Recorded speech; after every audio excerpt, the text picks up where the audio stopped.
There was a very interesting development in the Fani Willis scandal this week, and it involved the unsealing of the divorce proceedings from the prosecutor that is on Willis's team that she allegedly was having an affair with.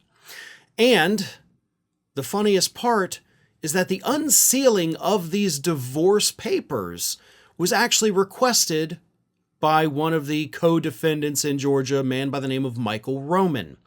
Roman is the one who filed the complaint initially that says that Fani Willis is having an affair with this guy and went on vacations with him using state money, and we demand an investigation, and we may even call for a mistrial, dismissal of charges, all of that.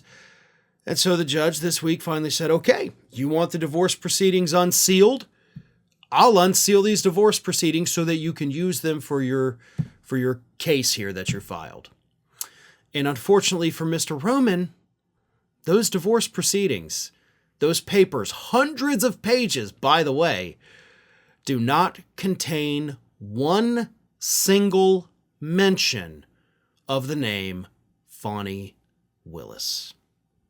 They do mention other people that Mr. Wade, the prosecutor, may have had extramarital affairs with. So based on these documents, it does appear that Mr. Wade, according to at least his ex-wife, is, not exactly been faithful. But in all those charges of was unfaithfulness, no Fani Willis. Huh. Interesting, right? But here's what's even more interesting. Fani Willis wasn't even actually brought into this whole thing until Mr. Roman's complaint. It was after Mr. Roman's complaint that Willis was then subpoenaed to come and testify for the divorce proceedings. So all of this could be totally bogus. I know a couple days ago, things were looking pretty bad. It was looking like, oh God, Fani Willis may have done these things because, there are trips. The trips that Roman and Marjorie Taylor Greene, by the way, allege that Fani Willis took with Mr. Wade showed up on Mr. Wade's credit cards. But we don't actually have the evidence, at least right now, that Fani Willis was the person who went with him on those trips. And also, they clearly were not paid for with state money. So that allegation, that's gone, and it may be gone altogether. So again, very interesting developments that blow a giant hole into the GOP's claims that Fani Willis is having an affair with this prosecutor and that somehow changes the facts of the case. It doesn't.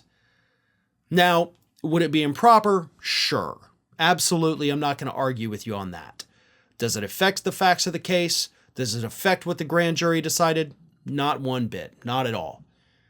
But now it's looking that maybe the affair never even happened in the first place.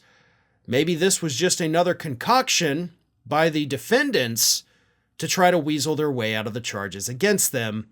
And it's really starting to look like that might be the case after all. Ring of Fire is just a few subscribers short of hitting that 1 million subscriber milestone. So if you're not already subscribed, please go ahead and do so and stay up to date with all of the latest from Ring of Fire.